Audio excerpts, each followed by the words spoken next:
Le 7 mars, donc, comme tout le monde le disait dans le pays, c'était une journée attendue dans la mobilisation sociale. Et le constat aujourd'hui qu'on peut faire sur Digne, mais plus généralement sur le département, c'est que cette journée elle est réussie.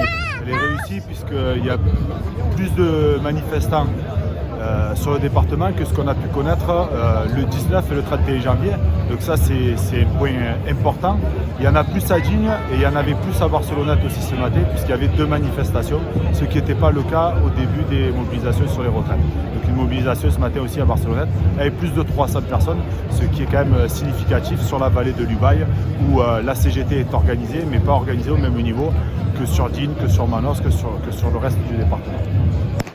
Et vous pensez que les gens vont continuer à se mobiliser, à faire cette grève reconductible qui est annoncée? Oui, alors là, la mobilisation, nous, ce qu'on voit, c'est qu'elle est sur une dynamique positive. Et ce qui est important, c'est qu'aujourd'hui, on peut annoncer des grèves reconductibles, notamment dans des secteurs stratégiques du département. Je pense à 2 secteurs, l'industrie et l'énergie.